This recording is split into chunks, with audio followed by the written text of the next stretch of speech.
So before we get started, I would like to hear who you are. We've already heard a little bit about Houston, but talk about what you do and what your expertise is and what you focus on, and then we'll get to the questions. Want me to go first? Hi, I'm Marissa Grover. I am a short-term rental property manager and host and all the things. We have a company here called Simply Stay. We manage over 50 Airbnbs here in Lubbock, and we do all of the things from guest communication to cleaning to bookkeeping to revenue management, listings, marketing, all of that. So that's a little bit about me. Okay, I'm Laura Reeks. I work with Wendell, and I'm representing him. He's not here, so I work with him with Minix, and we do long-term rentals. So I've been doing long-term rentals. This will age me over 30 years. Started out in multifamily, and now doing single family. I've done students and all kinds of rentals. So glad to be here. Yeah, and I help people buy and sell real estate. I'm a real estate agent. So yeah, There you are. Yeah. Awesome. So on the topic of marketing, and when I say marketing, not necessarily trying to sell the house, but finding people who want to either A, buy the house or get your move in for a rental, or then I'm particularly interested on the Airbnb side because I haven't done a whole lot. I had one Airbnb, but I sold it. But what are the things that are working right now that are bringing the most traffic to your homes? Photos. Photos are the cheapest and the fastest way to bring people to your Airbnbs. Good professional photos. I feel like I'm preaching to the choir, but a lot of people are going with their iPhone and taking pictures and putting them online. That's not doing it. Your revenue is not going to hit the metrics that you want to make. So professional photographers, my suggestion with photographers is don't just get a traditional real estate photographer to shoot your Airbnb. Get a wedding photographer or someone that does short-term rentals. Because short-term rentals, what's going to bring people to your property is the emotion and the feeling that you're capturing in the pictures. So wedding photographers are really good at capturing emotions and feelings, and that's why I would pull them into your Airbnb. So have a hot cup of coffee sitting on the nightstand and have the steam coming up and show the creamer in the coffee. Put that in your pictures because then people will think, oh, I imagine myself in that bed drinking that coffee when I woke up and having the sunrise through that window. That's going to bring people to your property more than anything else, and it's a very, very affordable way to market. I think for long-term rental, I agree. The photos, don't overdo it. Good exterior, good kitchen, clean photos. We rent a lot of properties sight unseen with videos. So, I really recommend that. Take the time, get that done. Again, don't make them super long. You don't need 30 pictures. It's different for long-term rental. You just need anywhere from, I would say, 12 to no more than 20 photos of your property, interior and exterior. at least some office space last month, and the person never even went and saw it. They just saw it through the video. Right. Had a really good video that showed the outside, the parking, the inside of it. They're like, no, we saw the video. We like it. Are you sure? Are you really sure? You must sign a 3-year lease. Yeah, no, it's perfect. It's exactly what we're looking for. It's like, wow, I don't do much leasing of like single family, but office and retail. And I've never had that. Normally people want to go see it. Yeah, no doubt. Yeah. I'm just thinking like my own rentals. I almost don't believe them if they say they want it without going to see it first. So that's actually interesting. They're from out of town, so that plays a Okay. factor into it. Yeah. Are any of y'all doing drone footage? You Oh, are. yeah. Oh, yeah. Does that help? Does that make a difference? Yeah, I would say so. Single family, like a house, I think it helps if you're, the one I got multiple offers on, it was a drone photo, it was the first photo of the house. It's I think it was in Lake Ridge, and a lot of people drive by it. Okay. I felt like just having the photo of the front, people are going like, I know that house. But something that threw them off of like, oh man, what is that? I haven't seen that, because it just looks different from that angle. I had a duplex that sat for a while. Minix was managing it. It was on Belton, and they all looked similar. And I felt like my photos were getting really stale of how they looked. And I terminated the listing, put it back in, but I put a drone photo as the photo, and it like immediately got attention. I wanted to contract. Okay, very cool. So Very maybe do like change it up. Yeah. So right now, what marketing channels? So you're talking about pictures, but where do we put them? Like, what marketing channels do we use in order to attract people? Because clearly, if I just take pictures, I've got to put them somewhere for someone to see it. So you want to go where the renters are going. Your renters are going to Zillow and apartments.com. I wouldn't spend my time on Facebook. I wouldn't spend for long-term rentals. We do Facebook or Craigslist, which is out. I don't think anyone does. I don't know, but anyways, Zillow and apartments.com is just that's where your renters are going. Your college kids are going. I mean, it's just Zillow is overtaking the market. So that's where I would get your ads in there. Do signs work? I'm old school. I say yes, because what happens is they could be driving down the road looking at, Houston's property, and then they see a sign for your property, and they're going to call. So I do think they work. My emphasis would be to put it on Zillow and apartments.com. Okay. Definitely signs. And the other issue with signs, we have one area, probably more than one, but one I can think of real quickly here in Lubbock, that there's a lot of us property management have properties for rent in this area, and they have no signs or one sign. We have signs on our properties, and I lease those day and night over theirs. So they do work, because maybe they saw yours on a competitor, and then they go down there and say, oh wait, there's other signs here mimic. So they have other properties for rent, because you can see it on Zillow, but they're not putting the signs on. So I would definitely recommend signs after on Zillow for sure. Yeah, so for me, places that people are going to go to see your photo is obviously Airbnb. Vrbo is another really good one. I personally only use Airbnb and our direct website. When I'm putting pictures on Airbnb, we never go over 65 photos. The photographer will give you like 200 sometimes, and we usually do about 65 photos. So that's like one or two of the bathrooms. Sometimes I look at listings and people have like 17 of the bathroom. We know what the toilet looks like, we're good. So one or two of the bathrooms, a couple angles of the bedrooms. The biggest thing that's gonna drive revenue to your Airbnbs here in Lubbock is lights, twinkle lights. And so if you have a short-term rental, when you get photos, put twinkle lights in the backyard, like string them between the fence, or if you have an awning, put them up there. That is going to drive revenue to your booking, especially if they're blue lights, ironically enough. So blue lights actually will increase your revenue too.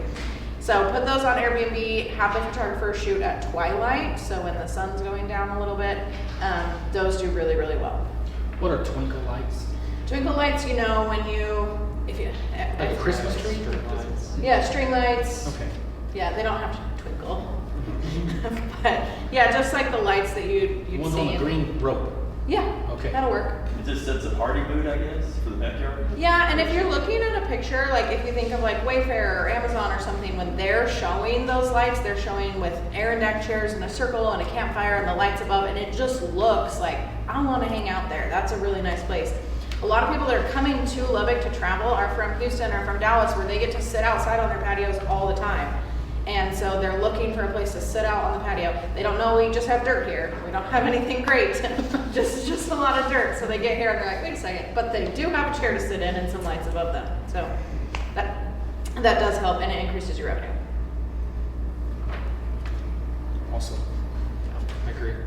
Okay, very I agree. good. So if a property is sitting for a long time, what do you do to change, to do something more than the normal? So if a property is sitting and it's not renting, or you're not getting the traffic that you want, how are you augmenting that in order to get it sold or get it rented?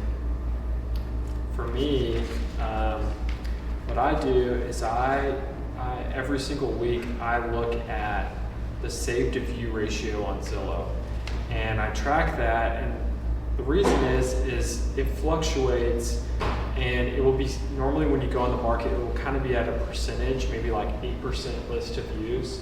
If I go like 3% below that, then I know it's getting stale. I know people are like not looking at it. Zillow's not pushing it out there. And so if it's sitting, it depends. More than like 2.5 weeks, I will go through everyone, there's reports as an agent that you have that you can see other people who have showed similar houses to yours and see if they showed mine and see what's gone under contract. So also with that safe reviews, we see like the competition, because you're not, you have competition, and what if that buyer looked at your house and then they looked at 5 other houses just like yours, but then your competition went under contract? So I try to keep a pulse of who's showing, and you know, if they're showing in my price point and they haven't showed my house, then I'm just like blowing them up and saying, hey, I'm texting them my house and saying, hey, would you go see it? You know, who knows why they never, you know, why they schedule a showing on mine, but that's my job, to make sure that the people that are out there to look at it. So that's kind of what I do. Nice. Yeah, with short-term rentals, we don't have them sitting very much. All 50 of our properties are booked every single weekend throughout the whole year. So they stay booked. But if a property is sitting, it's generally pricing. Pricing is the biggest issue. So hotels price entirely different than short-term rentals. And sometimes someone will look up the price and they'll be like, my Airbnb's charging less than a hotel. Hotels are on a different scale, so don't compare to a hotel. You got to compare to other short-term rentals, just like he was saying. So look at your competitors. But pricing is a really, really, really big thing. Airbnb just transitioned in October of last year to where the host now pays the Airbnb fees instead of the guest. So beforehand, when you went and booked an Airbnb, you would pay a 15% fee to use their platform. Now I pay a 15% fee. And so a lot of people aren't accommodating to that or looking at that, and so it can change the pricing and different things on your listing. So pricing is a really big thing with short-term rentals. We might have like last minute discount. If someone wanted to book today to check in tomorrow, they might get a discount so we can keep those houses filled and occupied. We might have, we might increase our prices for far out in the future. Let's say someone wanted to book today for Parents Weekend, the football game. That's going to be a lot more expensive than tonight or a night to tonight. So we keep a really, really, really, really close eye on pricing. I would say for long-term rental, it's pricing. Everybody is shopping price. We're all shopping for the best price. If it's the best gas price, 2 blocks down, you save 2 cents. That's what we're doing. That's and the same thing for rentals. So we look at those on a weekly basis. We have meetings and go through those, and we just see what's being, what's out there on Zillow that people are marketing for the same property. But price is it's a price sensitive market. We see it in the houses too. So explain what that means. Price sensitive market. So if it's price, when do you decide to drop price? How long do you wait? How much do you drop it by? We drop it at $50 intervals, pretty much is what we do, and we watch it. We probably drop it we'll drop it like within 3 to 4 weeks. We kind of watch that, the same thing that he's doing, watching the numbers. I do find the homes that, just like what you said about selling, if their location, great location, good price, and a good home, a newer home, typically priced just right. I mean, they're just right there. That house will go really quickly, and it's all about pricing, guys. I mean, in the location, but just really that price is a big deal. Yeah. $50 sometimes is all it takes, because people will be like, oh, it dropped $50 and they like that house. 100%. Not, like I said, there's not bad product, there's just bad pricing. Right. It really is, comes down to that. Especially if you're dealing with a professional that's doing all the right things, putting it out there where it needs to be put out. And if you're overpriced with all the inventory, you might just lease or sell your competition by putting it out there too much and making someone else look like a better deal. One thing that I'll chime in on too is everyone thinks their home is the best that there is, and everyone thinks their short-term rental is the best there is. But you don't price your house. You are not choosing the price for your house, whether it's a Airbnb or long-term rental or a house for sale. You're not choosing that price. Guess who is? The people buying it.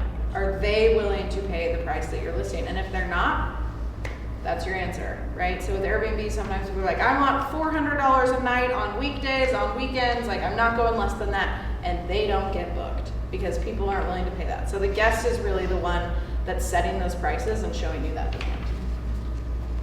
So So what are the biggest marketing mistakes that you see, or maybe you've made yourself, on trying to attract people to your houses? Overpricing. That's it. I'm exactly, like, oh, this is a great house. I mean, we look at houses and they're gorgeous, and we're like, this is great. We can get, $2,500 a month. It's just not, it's not possible in the market where that particular property is. But pricing is key. We just overpriced it. The owner wants a certain price, maybe needs to have that price, but the market's not going to bear it. So. Yeah.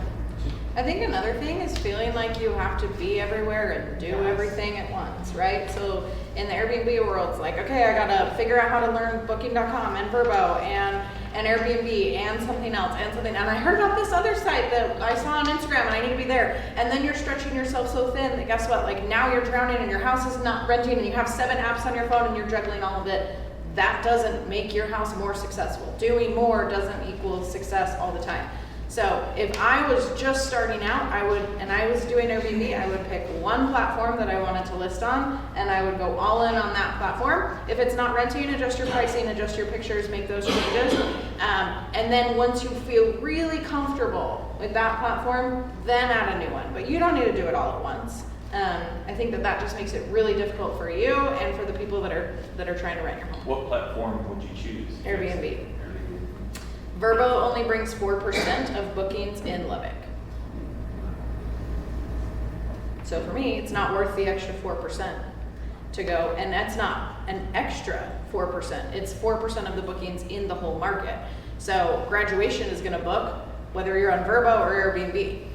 It's the same dates, it's the same price. So I would rather just lean on one platform that has my back and is gonna support my guests than try and learn something else that I'm not gonna get a lot of revenue out of. Is Airbnb like that across the country? No, it's not. Different markets have different stats, but Vrbo doesn't drive a lot of revenue here in Lubbock. So pricing is, you say that's the biggest mistake or the only one. What about like crummy descriptions, bad pictures, font too small on the sign? I mean, have y'all experimented with any of that? I think, like I said, if you're like dealing with someone who does this for a living, and that's like I love this business like so much. This is what I think about, and so it's like this is like my hobby too. And so it's like, okay, if you're dealing with someone who's like taking the right photos, writing the description, like I've tweaked with like taking the listing descriptions of like other listings that have sold in that price point and like putting them in AI and trying to get the best. Like it doesn't make it's as long as you're doing a clean one that like talks to that person who's going to buy it. I feel like it's just as effective. I think the only actual increase that we saw is like we had signs that didn't have our faces on them, and I did not want to put my face on a sign. And my mom put her face on one, and we put a separate number so we could track it. And then she would get sign calls on hers. I'm like, oh, okay, well, I'm gonna do one with mine. Didn't put my cell phone, put a different number on there. And we got like 3x the amount of sign calls. No way. And we like from just having like our face on there. And so I don't know if it was like someone thought like, oh, that's the person I'm going to talk to, and like they're smiling and they'll answer the phone. I don't know what that is. So then I was like, okay, I don't want like free business, so I'm going to put my face on it on the sign. That's really. See, that's brilliant. So my next question is, what's one free or low cost marketing strategy that you've noticed has been very helpful that we could also try? I have one. Yes. Lean on your local community. What does that mean? Come to events like this. Meet people that are doing what you're doing or that want to do what you're doing. Or if you haven't started, start talking to people in the place that you want to be. That's free. It doesn't cost anything. And just meeting people and getting around people and having these conversations, asking the questions, you will be so much further ahead if you do that. Yeah, I have to agree with that. And I think for us, like we, reach out we have markets in Amarillo and Canyon, and those property managers will really work with the local realtors and just go to their meetings meet them and just let them, get to know them. So I think I agree, it's just getting out there and meeting people. And for long-term rentals, just make sure, make sure the property is kept up. It's really easy to forget. We're busy. Did the lawn need to be cut? And it's been 3 weeks. And it's those things. Curb appeal is so important because people will drive by. I can't tell you. I can look at a property, the numbers, and call the property manager, and not even drive by the property and say there's something going on, because there's people booking to go see it because we do self-showing, but they're not. I call them and they're like, no, we decided not to go in, or they don't even, click the lockbox to go in. And it's usually a sign that they drove by and didn't like the property, the curb appeal. So it's real important, and that's easy. That's easy marketing and just making sure that we're keeping that up. So. What are some tools, automations, or even AI that you are using to actually save time and market your house more effectively, or even using AI? I use AI more and more, probably behind the curve on some of you guys, but I love it I use it to make up like JPEGs, because maybe I don't have the pictures yet of the property. We just got the property. So I got the description in there. I help to write descriptions, even for neighborhoods. I'm like, okay, it's in this neighborhood. Maybe I'm not familiar with the neighborhood. Maybe it's an Amarillo or something. So I use it I just use it for everything. It's like my best friend, my right arm, my other right arm, I guess. But yeah, I think it's real important. And So like you're using like ChatGPT? I use something like that? ChatGPT. Okay. I also use the one with Google. We have at work for emails and different things. But also, I love ChatGPT. I guess because I'm comfortable with it, and there's a lot of great ones out there. So that one I'm comfortable with. So. Yeah, I use ChatGPT, very similar to what she said. I also am learning Claude. Can't say that I'm an expert on Claude yet, but I have created my own ChatGPT robot and Claude robot. So I downloaded all of my emails, my chat history, my text messages, uploaded them into those softwares, and now it talks and sounds like I do. So sometimes I don't want to respond as politely as I should. So I'm like, help. And AI can be really, really helpful for comparing your house or your listing to other listings in your area, right? So you can say like, okay, my house is a 3-bedroom, 2-bath, we have a pool table, but I'm seeing these other houses in my areas that have this and this and this. What are some ways that I can increase revenue? Or look at my listing and show me what's working and what's not working. So it can be a really good comparison tool and pulse the market for you. Yeah, I use ChatGPT and Claude, and I use ChatGPT for virtual staging. If you want like staging to put it in there. Interesting enough, if the house like has a hard layout, the staging photos will get them in the door, but won't sell the house. Mm-hmm. So like if it needs staging, then it needs staging. Like I have one that it's just this huge, big room. You walk in, it's like, man, where do I put my stuff? Well, ChatGPT placed the furniture, and then when people get in there, they're like, furniture needed to be in there, Mm-hmm. So it's like, it's good until it's not. I use it for some. I like using Claude Cowork. If y'all have that, that's like probably the in between from just like from chatting with AI and then like fully doing like Claude Code. That Cowork can run on your computer, and it's like extremely helpful. Mm-hmm. That's what I've been using the last month. Yeah, so are any of y'all using the agentic AI stuff like the Claude Code or OpenClaw or Hermes or anything like that? Just Claude Cowork is as advanced as that has got. I would play off the virtual staging. We started that, it's been a while. We started using that, and I agree, it really gets people in the door. We saw our showings go up. It doesn't agree, it made it leads, but at least it's getting people in the door, it's getting traffic, it's driving people there, and then we follow up from there. But we love it, and It's just, we don't do the whole house. We do, like you said, 1 or 2 rooms just to give people ideas and stuff, so. Very cool. So I used just my own experience, this house that I just listed last week. It was very dirty on the inside, like they didn't make their bed, there's kids' toys and trash everywhere, like dog food and toy, whatever, you know what I mean? Just like blankets all over. And I uploaded those photos and said, clean the room. Like that's all I had to do. I uploaded it to ChatGPT, clean the room, and sure enough, it folded the blanket, made it all nice, and turned like the TVs off, and it's perfect. And so I was able to put really good listing photos, even when we couldn't get in there for good pictures. So that was really helpful. We had one where the tenant in the house refused to leave. He just sat on the couch. And so we deleted him from the picture, so we were able to list them. Because I didn't want to put like a guy just chilling on the couch, in the listing. So that was super helpful. And that, even 2 years ago, that was not even possible without serious Photoshop skills. You just have to be careful it doesn't add a door or window. Yes. It wants to like say that's not right where they put that window. We want to move it. So stuff like that. Yeah. So looking ahead to the rest of 2026, what marketing trends or opportunities do you think that investors are underestimating?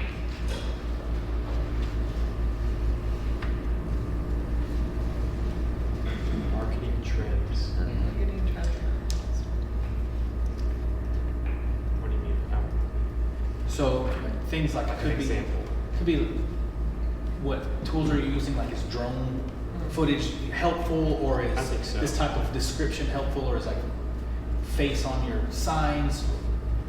I mean, those are just small examples, but is there anything that you're noticing that is new now that's working more than, or maybe like something that worked 10 years ago that stopped, but now it's working again? I think the drones is a really neat thing, and I know for the multifamily that's really becoming the up and coming thing, and I think that's something we'll see more and more in the future.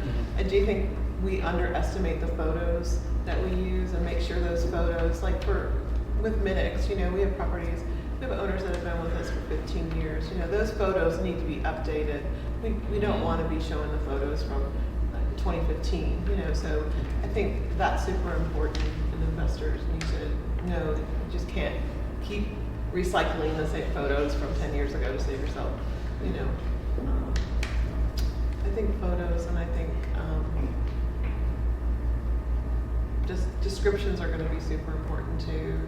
Keeping things really concise, not so wordy, and that's where AI really helps, because it will.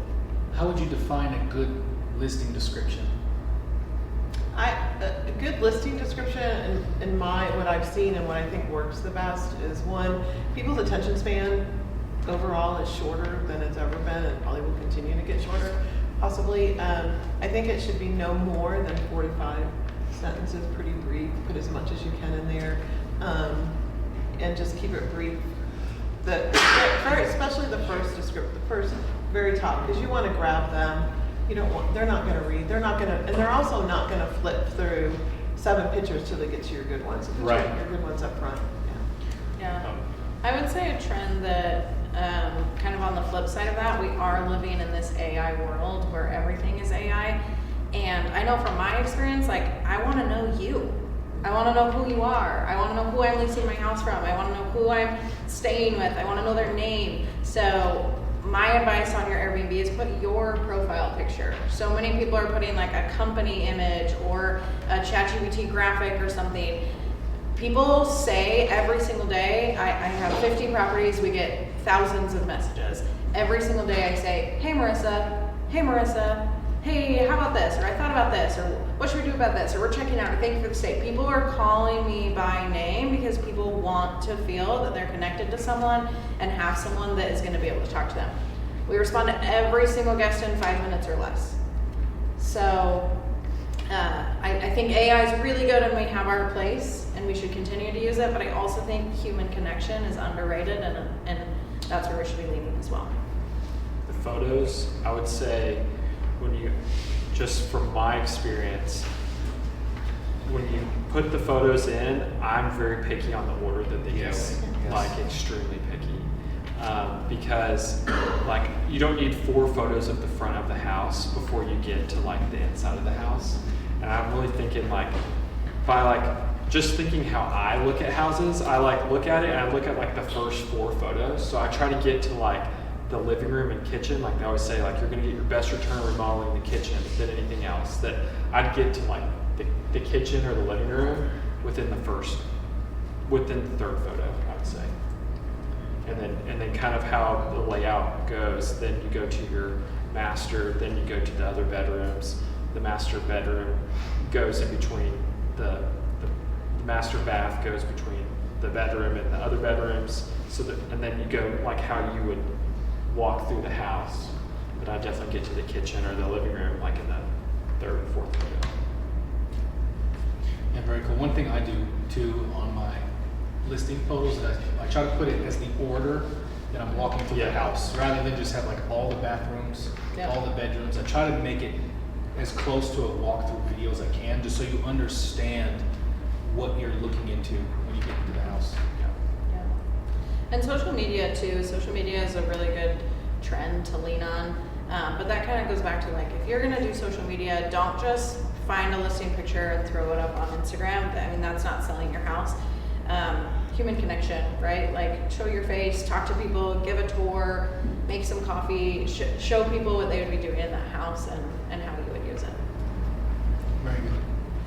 So what I'd like to do now is even open it up to the audience from y'all's experiences. So if y'all have any questions or if you've got your own input based off of what we talked about tonight, now's a great time. So if you've got a question for the panel, raise your hand, or if you got something you want to say, go ahead. I'm sorry, I didn't get your name. Marissa? Marissa, yes. What are your rates Rates for Airbnbs. to manage? So we charge 20% management fee on all the properties. Okay. Is that due to the Airbnb pushing the fee back onto the postage, or is that just in general? So that's just in general, because we do all of the marketing, the listing optimization, the pricing, the photography, the stocking, the cleaning supplies, the cleaners, all of that. So we do have to get paid for the management. The Airbnb pushing the fee on the host, that actually comes out before you ever see your paycheck. Airbnb takes their money. So when you list your property, somebody books it, Airbnb is gonna take their cut, and then you will get your money. They're not sending you an invoice on the back end. They're smarter than that. I have a follow-up question to that actually. I remember listening to a podcast a long time ago where it simply said that the Airbnb is going to be doing this push that you mentioned, and it said something about potentially creating your own website or billing structure, where instead of you doing your billing through Airbnb, you just do postings and bookings through Airbnb, get people to be invested into looking and rent your property. You send them to your own website or whatever, and then you do the charging and whatnot. Do you guys do something similar to that, or do you just strictly stay on Airbnb? We do have our own booking website. This is a little bit more of an advanced tactic, and if I was starting with an Airbnb in Lubbock today, I would not worry about a direct booking website. You then have to figure out all of the marketing to get traffic there.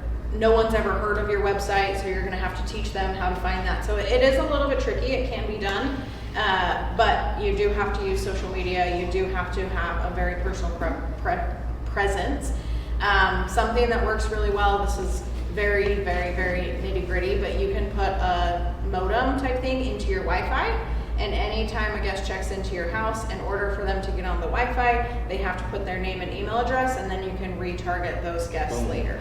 So that does work really well, but that's an expense that you have to pay, and that's something that you have to personally manage and maintain.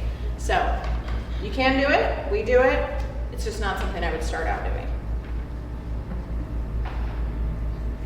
I wanted to say a couple things regarding marketing. My wife and I have stayed in hundreds of Airbnbs all over the country. And it sure has changed from what it was long years ago when you actually got breakfast in a lot. But there's a couple of thoughts, and I don't know how you address this.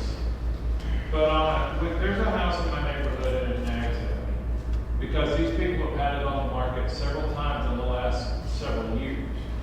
The first time they came in probably 125,000 over the market. They have it up again, it's still up, and we're nosy neighbors, all of us, so we go look. They haven't changed anything about it. But the one thing when we were selling our first house, and most people, you guys are the experts. Most people are never going to do anything other than rent an Airbnb or buy a house. They're not experts on marketing it or anything else. There's two things in Lubbock that are unique. One, the garage door takes up an inordinate amount of space on any sort of drive-by looking at it with curb appeal. And too many people have old ratty looking garage doors that really need repainting. There's two things regarding, and I know I'm not telling you anything you don't know if you've been selling houses, but there's two things about it. First off, people aren't very smart, and second off, we're all way too smart. We're too smart. We're so smart, we're dangerous. We don't know anything. And I see people going into a house and spending $2,500, $3,000 on a very high-end refrigerator or stove when the exterior of the walkway into the house is filthy. And I wish that just you guys would be more honest with us and say, look, spend some money on cleaning up the outside of your house, because the house I'm telling you about that still hasn't sold, after multiple realtors, multiple showings, multiple times on the market, is still filthy walking into it. The second thing is, or one of the other things, you have to remember also, most people do not walk in the front door of houses. We all come in through the garage. We park our car in the garage and walk in that entrance. We don't go in that entrance. And that's something to think about, because we worry about the way the house flows from the front. Nobody goes in their house from the front door. We go in through the garage and we park our cars and go in that way. And when you look at it from that perspective, the first thing you walk into is the kitchen. Most of them. And I don't know why that is, I might be wrong. But please tell us, the pink bedroom that you thought was so cute for your kid is not going to help you sell the house. The Pepto-Bismol bedroom, the cherry tomato bathroom that was in this market all over town in the last 15 years and still in a lot of help. The gold exterior door that you open, the gold frame door with the glass for the exterior screen door, that needs to be either repainted or changed. Anyway, that's all I got. Thanks. I was going to ask you what you've learned, feedback that you get from owner-occupied homes with your Airbnb while they live in them versus not. Do you get more negative feedback? Do you like that? Or? So you're saying that someone's living in the home and then moves out, and then a guest would stay in there? Still living in it, but maybe they just leave for the weekend and Airbnb it, and they lock their stuff up in the closets. So I don't have any specific feedback, but I will just share some information. Anything that you don't want damaged or stolen or ruined, anything that's special to you, any heirlooms you have got to go. Okay, even if your grandma gave you a dining table and it's 700 pounds, get it out. Because we've had too many people be like, oh, it's fine, it's not gonna get damaged. It will. I wouldn't personally list my house on Airbnb for a weekend, even if it was George Strait weekend, even if it was a football game weekend. It's a lot of work and a lot of money to get it where it needs to go. We talk about photos, we talk about amenities to add in the backyard, twinkle lights, I mean, like just lights, I guess, to put there. It's just not really worth it. You're gonna come home and there's a lot of cleaning and they're gonna use all of your toilet paper and supplies. So in my opinion, I wouldn't suggest it. I would find a house specifically for short-term rental or not do it at all. I have a question. How do you get them to cover those guys? Like, get a swimming pool and mess something up. How do you get them to cover? I know we've already all set the credit card down, but it's like, that's only going to cover so much. Yeah, some short-term rentals do require a deposit, and like a $500 or $1,000 deposit. If you check out, you get that back if nothing's damaged. Other times, Airbnb does have something called air cover. They have their own insurance policy that they help protect hosts. They also help protect guests, so this is a two-edged sword here. But you can submit pictures. If you're going to go through Airbnb's insurance policy, you need to have all of the pictures before and all of the pictures after, and any invoice of repairs. You can't say, that tile was $500, but I can't find it anymore. You need to have a specific, someone came and quoted you for the tile that needs replaced. If you have all of that, you should be able to get reimbursed. So I have a quick question for all three of you. Now you mentioned that the exterior, not a lot of people take into consideration. If you have a relatively small, not relative, you have a small house that has, you know, that very small 2-strip concrete driveway. What's your recommendation? Would you recommend just filling it up, filling up the middle, more concrete to make it look like one full slab of concrete, or leave it and do like decorative rocks, or what? How, for everyone up there, like, will that assist long-term rentals? Will that assist selling the property faster? Will that assist short-term? So I will just tell you from my experience, some neighborhoods can't. I have a house in historic South Overton. We tried to put a full driveway in there and they shut that down. So we have 4 parking strips. That's how we could get around it. So sometimes you just can't. There's just nothing you can do with the city or the regulations. In my personal opinion, that's not going to change the rentability of your home. If it's well maintained and cleaned up and you're not having weeds poked out everywhere, people are still going to want to stay there. I agree. I think, just like the gentleman said, I think curb appeal is so important. And I think if that's what their driveway is, you keep it clean, you keep the weeds out of it, you just, you know, again, it's not going to stop people from renting the property because it doesn't have a driveway or a concrete driveway or concrete parking. It's again, clean, walking up to the door, it's clean, that kind of thing, so. I agree.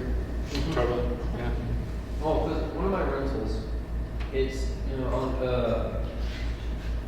it has a 2-strip concrete, but they don't have a connection to the door, the walkway to the door. There's no concrete path or anything like that. So when it rains, it gets muddy and whatnot, and people have to walk through the mud and rain. And then I've had complaints where people say, "Oh, I'm tired of having to, you know, always make sure I wipe my feet." Long story short, that's why I brought that question up. Because I have those. Have y'all seen any common like complaints about that, or I just have the current picky tenant? Picky tenant. Picky. You know, I have a picky tenant, but you also could potentially think about sidewalk. You don't have to change the driveway. You could put bricks or you could put cobblestone paths to the door. Favorites. Yeah, you could do something very simple to help them. You know, another thing you can do is on ChatGPT and every other thing, you know, don't you? Take a picture of the front of the house and then tell it you want to walk away and let it draw it up. Right? They'll all do it. My son does that. Yeah, or install rain gutters. And like concrete's expensive, and like some of those houses, if they're like an $80,000 house and you're spending $6,000 on a little walk up, it's just mathematically doesn't add any value to rentability or to sellability. Yeah. I have one last question. Give them $200 off the rent per month and tell them to do it.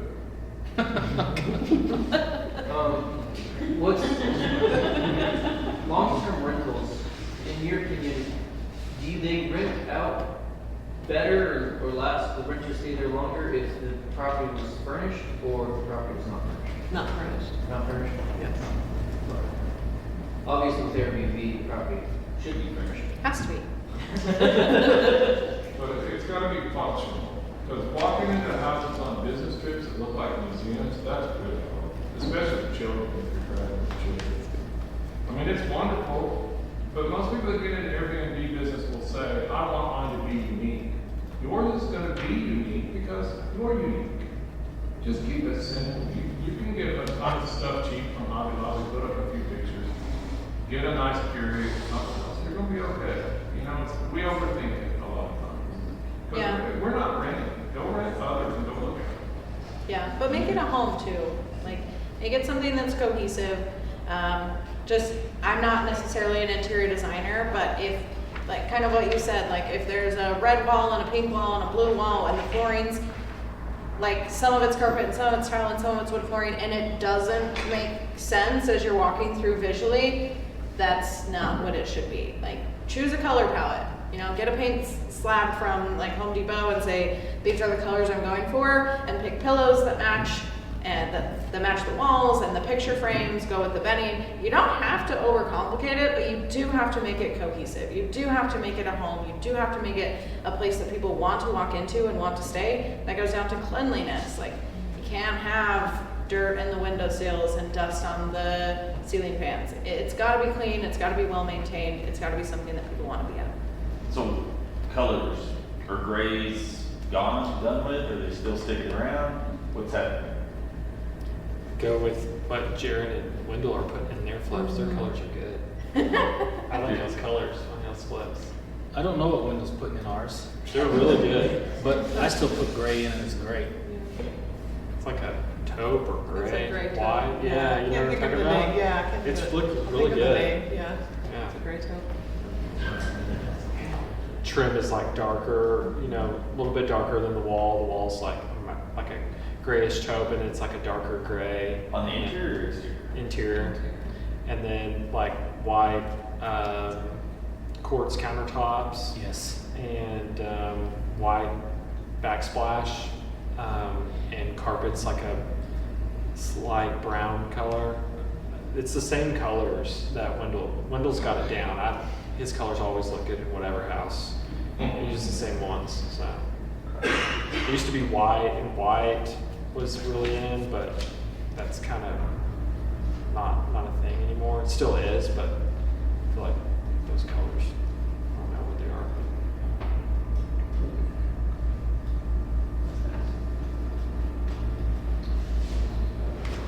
As managers of properties, if an investor is trying to approach the current buyer to buy that property, how would you recommend that person to go about? Like, is it better to approach you and say, hey, I'm interested in this property, potentially set up this deal? Or would it be better to just approach the owner, the current owner? If it's on the market, you just call that agent if you don't have an agent. Or if it's not on the market, there's a ton of ways you can find the owner who lives there and call them and see if they want to sell. And they might not want to sell. They don't have to. So yeah. I think you guys are